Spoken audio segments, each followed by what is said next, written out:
Imagine lying awake in darkness, surrounded not by silence, but by breath, whispers, and shifting bodies. 10 people share the same space, family, servants, even strangers sleeping inches apart. What if privacy, as you understand it, simply did not exist? In 13th century England, the night did not belong to individuals, but to the household. Every sound carried. Every movement was shared. And yet for them, this was not discomfort. It was survival routine and the natural order of life itself. To understand life in 13th century England, we must abandon modern expectations of space and comfort. The typical home was not divided into rooms, but centered around a single shared environment where everything happened. These houses, built from timber frames filled with wattle and daub, stood fragile against wind and weather. Smoke from the hearth lingered in the air, drifting upward through thatched roofs that barely held back the cold. During the day, the room was alive with purpose.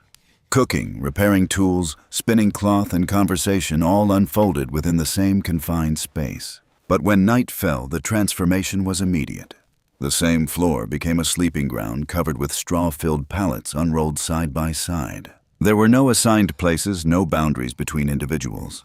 Parents, children, and sometimes servants lay together, sharing warmth as a necessity against harsh winters. And then came the tension, what happens when a stranger enters this fragile balance. Travelers seeking shelter could be welcomed inside, adding unfamiliar presence into an already crowded space. Trust was not optional. It was imposed by necessity. The house never truly slept. It breathed, shifted, and endured every night, a quiet negotiation between survival and discomfort. Crowded sleeping was not merely cultural, it was practical. In a world without insulation, body heat became a vital resource shared instinctively among those inside. Winters in England were unforgiving. Cold seeped through walls and floors, turning the act of sleeping alone into a dangerous risk. But survival came at a cost. The very floors people slept on were layered with rushes, dried plants meant to soften the ground and absorb moisture. Over time, these layers became something else entirely. Food scraps, dirt, and animal waste collected beneath fresh coverings, creating an environment both familiar and unclean. Yet this was not neglect. It was adaptation. Medieval households operated within limits, limited fuel, limited materials, limited time. Replacing everything daily was impossible, so they built systems that balanced effort with necessity. Tension crept into daily life in quieter ways. Animals wandered indoors, bringing mud and fleas. Smoke coated walls in soot.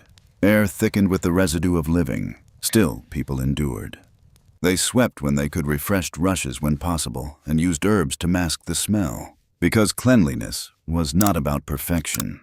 It was about dignity in a world where comfort was a privilege few could afford. Despite the crowded conditions, medieval people were not indifferent to cleanliness. They understood that appearance and hygiene carried social meaning even in a world of limitations. Water was accessible through rivers, wells, and streams. But heating it required labor and precious firewood, making full bathing an occasional act rather than a daily habit. Instead, people relied on partial washing. Each morning, hands and faces were cleaned using small basins, especially before meals where fingers replaced utensils. In wealthier households, servants presented water and towels at the table. Clean hands were not just practical, they reflected discipline and respectability. Soap existed, though crude and harsh. Made from animal fat and ash, it stripped grease, but could irritate the skin, yet it remained an important tool. Bathing, when it occurred, revealed another tension.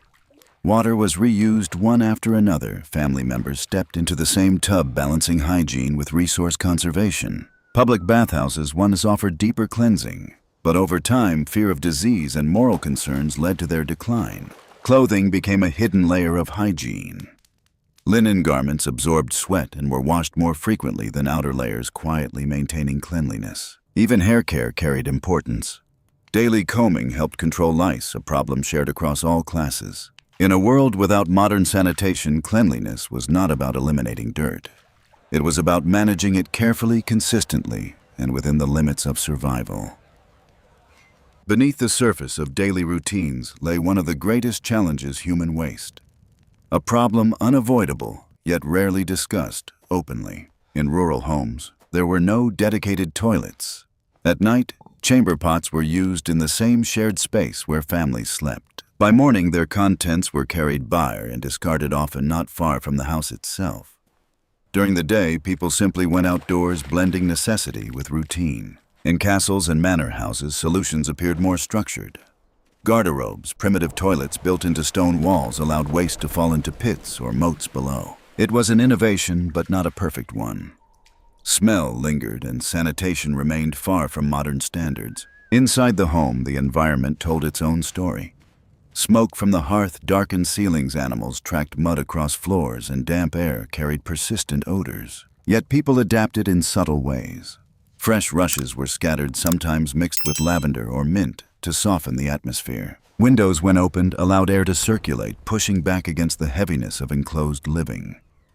Sunlight was valued not just for warmth, but for its ability to refresh both space and spirit. And still, tension remained. How do you maintain dignity when every aspect of life is shared, exposed, and unavoidable? The answer lay not in perfection, but in effort. Clean clothing, combed hair, and orderly habits signaled something deeper than hygiene. They reflected identity, discipline, and a quiet resistance against the harshness of daily life. In medieval England, privacy was not defined by walls, but by status, and even then, only slightly. Life unfolded in full view of others, shaped by hierarchy rather than individuality. For ordinary families, nothing changed. The single-room home remained the center of existence, where conversations, conflicts, and routines echoed without separation. But in wealthier households, a subtle shift appeared. Great halls dominated these spaces, vast communal rooms where meals, work, and authority converged. By day, the hall was alive with motion. Servants carried food, craftsmen repaired tools, and decisions about land or law were made in full view of the household. Yet when night arrived, the transformation returned.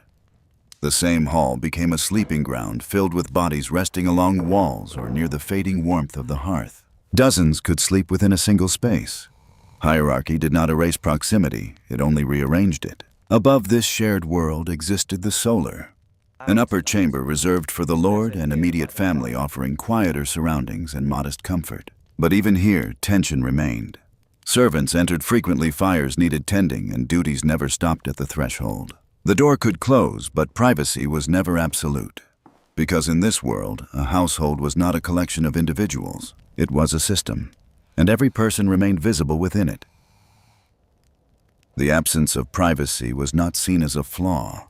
It was the foundation of medieval life, built on cooperation, hierarchy, and shared survival. Activities we consider deeply personal today, sleeping, dressing, even bathing, were rarely hidden. Within families and households, the body was not separated from daily life. Even among nobility, boundaries blurred.